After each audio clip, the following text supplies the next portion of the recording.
പിതാവിന്റെയും പുത്രന്റെയും പരിശുദ്ധാത്മാവിന്റെയും നാമത്തിൽ ആമേൻ. എന്റെ പ്രിയരെ, ഇന്ന് ഓഗസ്റ്റ് 27 വ്യാഴാഴ്ച.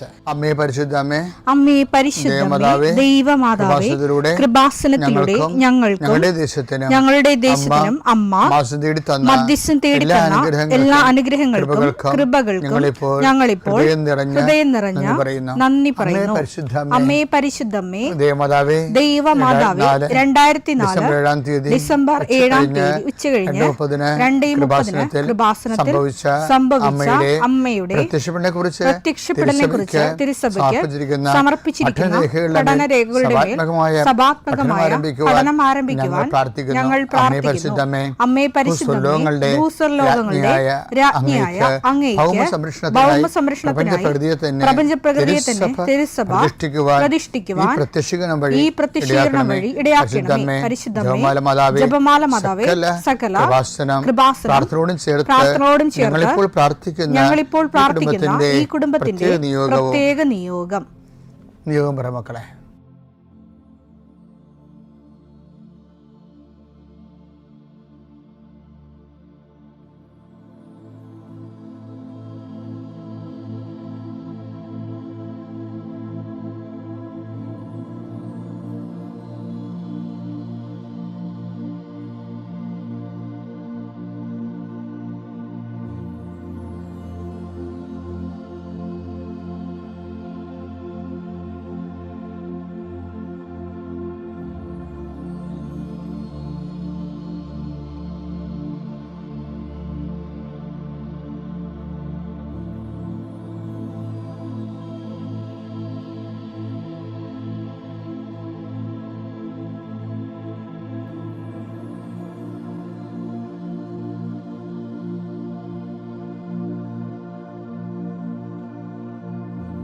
അമ്മയുടെ പ്രത്യക്ഷീകരണത്തിന്റെ ഈ അനുഗ്രഹവേളയിൽ ഞങ്ങൾക്ക് സാധിച്ചു തരുവാൻ കനിയണമേ. ആമേൻ. വിശ്വാസ പ്രമാണം. സർവശക്തനായ പിതാവും ആകാശത്തിന്റെയും ഭൂമിയുടെയും സൃഷ്ടാവുമായ ദൈവത്തിൽ ഞാൻ വിശ്വസിക്കുന്നു. അവിടുത്തെ ഏകപുത്രനും ഞങ്ങളുടെ കർത്താവുമായ ഈശോ മിശിഹായിലും ഞാൻ വിശ്വസിക്കുന്നു. ഈ പുത്രൻ പരിശുദ്ധാത്മാവിനാൽ ഗർഭസ്ഥനായി കന്യകാമറിയത്തിൽ നിന്ന് പിറന്ന് പൊന്തിയോസ് പീലാത്തോസിന്റെ കാലത്ത് പീഡകൾ സഹിച്ച് കുരിശിൽ തറയ്ക്കപ്പെട്ട് മരിച്ച് അടക്കപ്പെട്ട് പാതാളങ്ങളിൽ ഇറങ്ങി മരിച്ചവരുടെ ഇടയിൽ നിന്ന് 3-ാം നാൾ ഉയർത്ത് സ്വർഗത്തിലേക്ക് എഴുന്നള്ളി സർവശക്തിയുള്ള പിതാവായ ദൈവത്തിന്റെ വലതുഭാഗത്തിരിക്കുന്നു. അവിടെ നിന്ന് ജീവിക്കുന്നവരെയും മരിച്ചവരെയും വിധിക്കുവാൻ വരുമെന്നും ഞാൻ വിശ്വസിക്കുന്നു. പരിശുദ്ധാത്മാവിലും ഞാൻ വിശ്വസിക്കുന്നു. വിശുദ്ധ കത്തോലിക്കാ സഭയിലും പുണ്യവാന്മാരുടെ ഐക്യത്തിലും പാപങ്ങളുടെ മോചനത്തിലും ശരീരത്തിന്റെ ഉയർപ്പിലും നിത്യമായ ജീവിതത്തിലും ഞാൻ വിശ്വസിക്കുന്നു. ആമേൻ. സ്വർഗ്ഗസ്ഥനായ ഞങ്ങളുടെ പിതാവേ, അങ്ങയുടെ നാമം പൂജിതമാകണമേ. അങ്ങയുടെ രാജ്യം വരണമേ. അങ്ങയുടെ തിരുമനസ് സ്വർഗത്തിലെ പോലെ ഭൂമിയിലും ആകണമേ. അന്നു വേണ്ടുന്ന ആഹാരം ഇന്ന് ഞങ്ങൾക്ക് തരണമേ. ഞങ്ങളോട് തെറ്റ് ചെയ്യുന്നവരോട് ഞങ്ങൾ ക്ഷമിക്കുന്നത് പോലെ ഞങ്ങളുടെ തെറ്റുകൾ ഞങ്ങളോടും ക്ഷമിക്കണമേ. ഞങ്ങളെ പ്രലോഭനത്തിൽ ഉൾപ്പെടുത്തരുതേ, തിന്മയിൽ ഞങ്ങൾ രക്ഷിക്കണമേ. ആമേൻ. നന്മ നിറഞ്ഞ മറിയമേ, സ്വസ്തി. കർത്താവ് അങ്ങയുടെ കൂടെ സ്ത്രീകളിൽ അങ്ങ് അനുഗ്രഹിക്കപ്പെട്ടവളാകുന്നു. അങ്ങയുടെ ഉദരത്തിൻ ഫലമായി ഈശോ അനുഗ്രഹിക്കപ്പെട്ടവനാകുന്നു. പരിശുദ്ധ മറിയമേ, തമ്പുരാന്റെ അമ്മേ, പാപികളായ ഞങ്ങൾക്ക് വേണ്ടി ഇപ്പോഴും ഞങ്ങളുടെ മരണസമയത്തും തമ്പുരാനോട് അപേക്ഷിക്കണമേ. ആമേൻ. കർത്താവേ, നിന്റെ ഉന്നതമായ നാമത്തിന് സ്തോത്രം ചെയ്യും. കർത്താവേ, ഇന്ന് യാത്ര ചെയ്യുന്നവരെ അവരുപയോഗിക്കുന്ന രേഖകൾ, ഓരോ രേഖകളെ ഞാൻ കർത്താവിന് സമർപ്പിക്കുന്നു. നിങ്ങളുടെ സർട്ടിഫിക്കറ്റുകൾ, പ്രമാണങ്ങൾ, പാസ്പോർട്ടുകൾ, നിങ്ങളുടെ അപേക്ഷാ ഫോമുകൾ, നിങ്ങളുടെ ബാങ്ക് രേഖകൾ കർത്താവ് സ്പർശിക്കട്ടെ. ഇതുമായി കടന്നു പോകുന്നത് ഇതൊന്നും നഷ്ടപ്പെടാതിരിക്കാൻ കർത്താവിൻ്റെ വിശുദ്ധ മുദ്ര വെക്കട്ടെ. അത് ആർക്ക് കൊടുക്കുമ്പോഴും സ്വീകരിക്കുന്നവന് പരിശുദ്ധാത്മ നിറയുകയും നിനക്ക് ദൈവഹിതമാണെങ്കിൽ നിനക്ക് അനുകൂലമായ തീരുമാനം എടുത്തുകൊണ്ട് നിന്നെ സന്ധിക്കാൻ ഇടവരുത്തട്ടെ പ്രാർത്ഥിക്കുന്നു. നിന്റെ കൃഷിയിടങ്ങളെ കർത്താവ് അനുഗ്രഹിക്കട്ടെ. മത്സ്യത്തൊഴിലാളികളുടെ അവരുടെ ജീവിത മേഖലകളിലെ സാമ്പത്തികമായ ബാധ്യതകളും ഘടകങ്ങളുള്ളവരെ കർത്താവ് ഏറ്റെടുക്കട്ടെ. ഏലകൃഷിക്കാർ, റബ്ബർ കൃഷിക്കാർ, റബ്ബർ ടാപ്പ് ചെയ്യുന്നവരെ, അതുകൊണ്ടെല്ലാം ഉപജീവനം നടത്തുന്നവർ, പലതരത്തിലുള്ള ഉൽപ്പന്നങ്ങൾ, കാർഷിക ഉൽപ്പന്നങ്ങൾ വിറ്റുമാറാതിരിക്കുന്നവരും, അത് വിറ്റുമാറിയില്ലെങ്കിൽ ജീവിത കാര്യങ്ങൾ നിറവേറാതെ തടസ്സപ്പെട്ട് കിടക്കുന്നവരെ ഈശോ നാമത്തെ ആശീർവദിക്കുന്നു. കർത്താവേ, വിദേശങ്ങളിലേക്ക് പോകാൻ ഉദ്ദേശിക്കുന്നവരും ഡേറ്റ് ഫിക്സ് ചെയ്തവരെ, തിരിച്ചു വരാൻ പോകുന്നവർ, നിങ്ങളുടെ യാത്രകളെ കർത്താവ് ആശീർവദിക്കട്ടെ. നിങ്ങൾ കൊണ്ടുപോകുന്ന രേഖകളെ കർത്താവ് ആശീർവദിക്കട്ടെ. ആശുപത്രി കിടക്കുന്ന രോഗികളെ, രോഗം ഇതിലൊക്കെ പിടികിട്ടാത്തവർ, പലതരത്തിലുള്ള നീണ്ട ഐസിയുവിലും നീണ്ട ദിവസങ്ങൾ താമസിക്കുന്നവർ, സാമ്പത്തികമായ ബാധ്യതകളാൽ വലിയ ജപ്തി നടപടിയൊക്കെ വരാൻ പോകുന്നവരും, എന്നിട്ട് അതിലൂടെ കടന്നു പോകുന്നവർ, അവർക്ക് എത്രയും വേഗം ഒരു പോംവഴി കിട്ടാൻ പരിശുദ്ധ മാതാവിനെ ആശ്രയിക്കട്ടെ. പലതരത്തിലുള്ള അപകടങ്ങൾ, ആക്രമണങ്ങൾ അനുഭവിക്കുന്നവർ, ജലജീവികളുടെയും വിഷജന്തുക്കളുടെയും ആക്രമണങ്ങൾ പെട്ടിരിക്കുന്നവർ, കർത്താവിൻ്റെ രക്തം അവരെ തിളക്കപ്പെടുകയും ഇതോടുകൂടി അവരുടെ രോഗങ്ങൾ വിട്ടുമാറുകയും യേശുനാമത്തിൽ പ്രാർത്ഥിക്കുന്നു. ആമേൻ. ഇപ്പോൾ ഞാൻ പറയാൻ പോകുന്നത് പരീക്ഷകളിൽ പതറാത്ത വ്യക്തിത്വം. യാക്കോബ് 1:12 പരീക്ഷകൾ ക്ഷമയോടെ സഹിക്കുന്നവൻ പരീക്ഷകൾ ക്ഷമയോടെ സഹിക്കുന്നവൻ ഭാഗ്യവാൻ.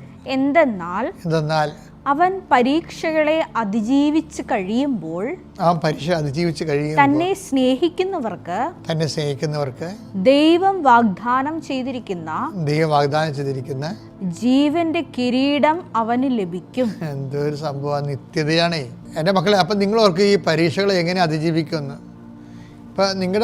ഇപ്പം ചിലരുടെ ഭർത്താവ് മരിക്കും അല്ലേ, ചിലരുടെ ഭാര്യമാർ മരിക്കും. ഭാര്യമാർ മരിച്ചവൻ ചിലന്മാർ ചിലപ്പോൾ വേറെ പോയി കെട്ടിയെന്ന് വരും. കളിയാക്കുകയല്ല, ഭാര്യ മരിച്ച് 2 കുഞ്ഞുങ്ങളായിട്ട് ജീവിക്കണതേ, അത് നേരിട്ട് ഞാൻ കണ്ടിട്ടുള്ളതാണ്. പല പ്രാവശ്യം സഹിക്കാൻ പറ്റത്തില്ല. സങ്കടം. കുഞ്ഞുങ്ങളെ അപ്പനുമായിട്ട് ഇവർക്ക് ഒക്കത്തില്ലല്ലോ. അത് ഇപ്പം നിങ്ങൾ ഈ അപ്പനും കുഞ്ഞുങ്ങളൊക്കെ ആയിട്ട് നടക്കണത് ആകുമ്പോൾ നിങ്ങളവർക്കും അപ്പനും കുഞ്ഞുങ്ങളായിട്ട് ഭയങ്കര ലോക്യം അടുപ്പമാണെന്ന് ഈ ഒരു വയസ്സുകാരൊക്കെ. പക്ഷെ അമ്മ ഉള്ളത് കൊണ്ടാണ് അടുപ്പം. അത് ആരും അംഗീകരിക്കത്തില്ല. അപ്പനോട് ഭയങ്കര സ്നേഹമാണ് നിങ്ങൾ പറയും. അപ്പനോടല്ല, അമ്മ അവരെ മെയിൻറ്റെയിൻ ചെയ്യാനുള്ളത് കൊണ്ടാണ് ആ കുഞ്ഞുങ്ങൾ അപ്പനോട് അഫിനിറ്റി കാണിക്കണത്. അതാണ് എൻ്റെ സത്യം പറഞ്ഞാൽ ഞാൻ മനസ്സിലാക്കിയത്. അമ്മയെന്ന് പറഞ്ഞ ആളെ പോയാലുള്ള അവസ്ഥ എന്താണെന്നറിയാമോ? നമുക്കത് എങ്ങനെ ഞാൻ ഉടനെ ആ ചേട്ടനോട് പറയും, ചേട്ടാ അത് നോക്കണ്ട, കല്യാണം കഴിക്കാൻ പറയും. അതെന്തിനാ അങ്ങനെ പറഞ്ഞതെന്ന് വെച്ച് കഴിഞ്ഞാൽ മറ്റുള്ളവരെ മറന്നു പോകാനുള്ള, അവർ ചിലപ്പോൾ നമ്മൾ ദേഷ്യപ്പെടുമായിരിക്കും. കാര്യം അവർക്ക് അവരുടെ ഭാര്യയോട് ഭയങ്കര ജീവനായിരിക്കും. അപ്പോൾ ഞാൻ പറഞ്ഞ ആ സ്നേഹമൊന്നും ഒരിക്കലും പോകത്തൊന്നുമില്ല. അതിപ്പോൾ നമ്മൾ വേറെ കല്യാണം കഴിച്ചാലും പോകത്തൊന്നുമില്ല. കാര്യം ഇതൊക്കെ പറയുമ്പോൾ നിങ്ങൾ ജോസഫ് ഇതൊക്കെ എങ്ങനെ അറിയാം നിങ്ങൾ ചോദിക്കുക. ഇതിന് 21 ലക്ഷം ആൾക്കാരെ കൗൺസിൽ ചെയ്തിരിക്കണേ. എത്ര തരം വെറൈറ്റിയാണ്. അപ്പോൾ അതുകൊണ്ട് അത് ഞാൻ പറയാം, കുഞ്ഞുങ്ങളെ നോക്കണം. കുഞ്ഞുങ്ങൾക്ക് അമ്മയില്ല വളരണമെന്ന് വെച്ച് കഴിഞ്ഞാൽ കാണ്ട് പെയർ. അതുകൊണ്ട് എനിക്ക് ഈ കല്യാണം പിരിഞ്ഞിരിക്കുന്നുണ്ട്. എനിക്ക് ശരിക്കും പറഞ്ഞാൽ എനിക്ക് അങ്ങനെ പറയാനൊന്നും പാടില്ല. പക്ഷേ എനിക്ക് ഭയങ്കര ദേഷ്യമാണ്. ഞാൻ അവരോട് ചോദിക്കും, ആരാ പിരിഞ്ഞെന്ന് ചോദിക്കും. ആരാ പിരിഞ്ഞെന്ന് ഞാൻ ചോദിക്കും. അതിൻ്റെ കാര്യം കുഞ്ഞുങ്ങളെ ഓർത്തിട്ടാണ്. കുഞ്ഞുങ്ങളെ ഓർത്താൽ നമ്മൾ പിരിയത്തില്ല. ശരിപ്പം എന്താ കാര്യത്തിനാൽ പിന്നെ ചിലർക്കൊന്നും കുഞ്ഞുങ്ങളോടൊക്കെ ഒന്നും അത്രയ്ക്ക് താല്പര്യമൊന്നുമില്ല. അവരവരുടെ ജോലി, അവരുടെ ജീവിതം, കുഞ്ഞുങ്ങളെന്തോ ഒരു ബൈ പ്രോഡക്റ്റായിട്ടുണ്ടായാൽ പോലെയാണ് ചില ആൾക്കാർക്ക് തോന്നണത്. ഗർഭിണികളോടൊക്കെ എനിക്ക് ഭയങ്കര ഇഷ്ടമാണ്. ഞാൻ ഗർഭിണികളിലൊക്കെ വരുമ്പോൾ പ്രാർത്ഥിച്ച് അവരുടെ വയറെക്കുറിച്ചൊക്കെ വരച്ച് കൊടുക്കും. എന്താ കാര്യം, അവർ ചെയ്യണത് ദൈവതിരുസന്നിധി ഭയങ്കരമായൊരു ദൗത്യമാണ്. പണ്ട് കൃപാസനത്തിൽ ഗർഭിണികൾക്ക് മാത്രം പ്രാർത്ഥന ഉണ്ടായിരുന്നു. എനിക്ക് ദമ്പതി കൂട്ടായ്മ. അപ്പോൾ ഞാൻ ഗർഭിണികൾക്ക് മാത്രം ഗ്രീൻ ചാനൽ കൊടുക്കും അച്ഛനെ കാണാൻ. എന്താ കാര്യം, അവർ ചെയ്യണത്, ആ സമയത്ത് ബ്ലെസ്ഡാണ് ഭയങ്കര. ഒരു സ്ത്രീ ഏറ്റവും കൂടി പുണ്യമുള്ളത് എന്താണ്? ഗർഭിണിയായ സ്ത്രീയാണ് ഏറ്റവും കൂടി പുണ്യമുള്ളത്. എന്താ കാര്യം, അവർ ദൈവത്തിന് വേണ്ടി, സമൂഹത്തിന് വേണ്ടിയും, ഈ രാഷ്ട്രത്തിന് വേണ്ടിയും, ആ കുടുംബത്തിന് വേണ്ടിയും ഒരു ജീവനെ അവർ വയറ്റിലിട്ട് വളർത്തിക്കൊണ്ടിരിക്കുകയാണ്. ഇത്ര മനോഹരമാണ്. ഏറ്റവും കൂടെ അവർ ദൈവത്തിന് വേണ്ടിയാണ് ജോലി ചെയ്യണമെന്ന് നിങ്ങൾ ചിന്തിക്കണം. ദൈവത്തിന് വേണ്ടിയാണ് ജോലി ചെയ്യണത്. അപ്പോൾ നമുക്ക് ആ കുഞ്ഞുങ്ങളോടും കാര്യം ഉണ്ടാകും. കാര്യം നിങ്ങൾ ഓർക്കുന്നുണ്ട്, ഈ കുഞ്ഞുങ്ങളെല്ലാം ഇവിടെ വളർന്നിരിക്കണത് മാതാപിതാക്കന്മാരിൽ നിന്ന്, ഭാര്യ ഭർത്താക്കന്മാരിൽ നിന്ന് നല്ല സൗമ്യമായ സന്ധിപ്പുള്ള പെരുമാറും, കെയറുള്ള പെരുമാറും കിട്ടിയവർ മാത്രം ഇവിടെ ജീവിക്കണം. അല്ല, ഈ അമ്മമാരൊക്കെ കുഞ്ഞുങ്ങളെ വളർത്തിയിരിക്കണത് അവർ എല്ലാ തരത്തിലുള്ള പീഡകൾ കുടുംബത്തിൻ്റെ ഞെരുക്കൾ അനുഭവിച്ചിട്ട് തന്നെയാണ് ആ കുഞ്ഞുങ്ങളെല്ലാം വളർത്തിയിരിക്കുന്നത്. നിങ്ങളെ കല്യാണം കഴിക്കണം മുമ്പ് തന്നെ വർഷങ്ങളോളം പിരിയാതിരിക്കാൻ പ്രാർത്ഥിക്കണം. എനിക്കതൊക്കെയാണ് ഇപ്പോൾ പറഞ്ഞു തരാനുള്ളത്.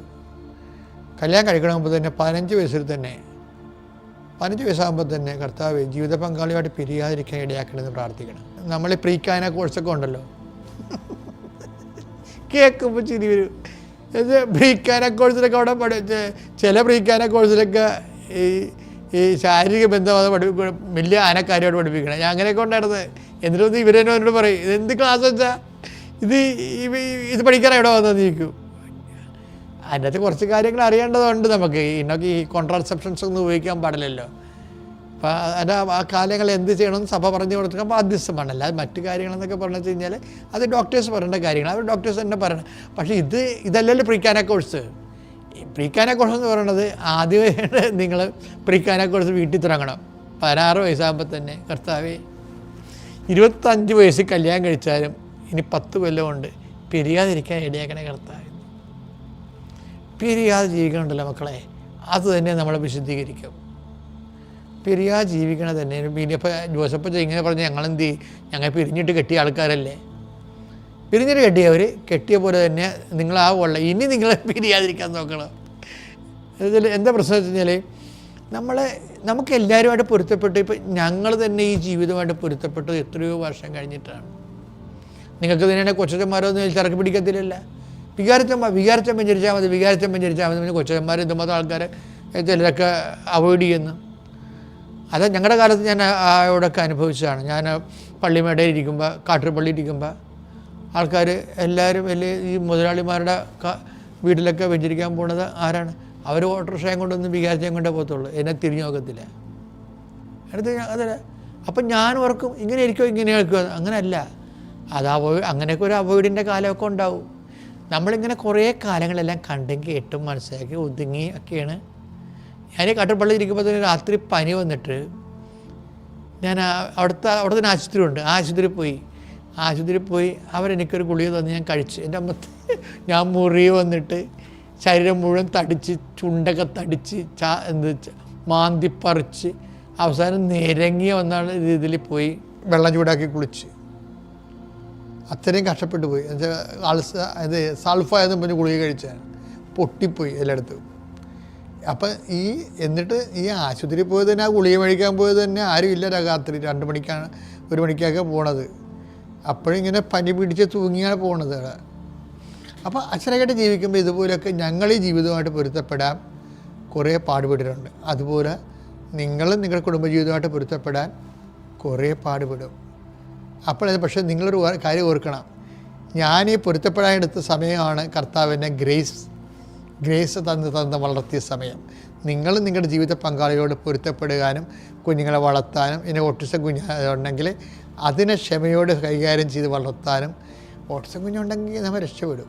10-50 കുഞ്ഞുങ്ങളെ വളർത്തുന്നതിൻ്റെ അത്രയും ഇത് വേണ്ടി കൊച്ചിനെ വളർത്താൻ.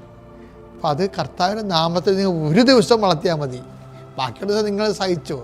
നിങ്ങൾ എന്ത് ചെയ്യാനാണ്? നിങ്ങൾ സങ്കടം വിഷമിച്ച് നിങ്ങൾ ഈർച്ചപ്പെടുകയൊക്കെ ചെയ്തു. പക്ഷെ ഒരു ദിവസം ഒരു സ്നേഹത്തിൽ വളർത്തിയാൽ നമുക്ക് 10 കുഞ്ഞുങ്ങളെ വളർത്തുന്നതിൻ്റെ ഫലമാണ് കിട്ടാൻ പോകുന്നത്. പിതാവിൻ്റെയും പുത്രൻ്റെയും പരിശുദ്ധാത്മാവിൻ്റെ നാമത്തിൽ.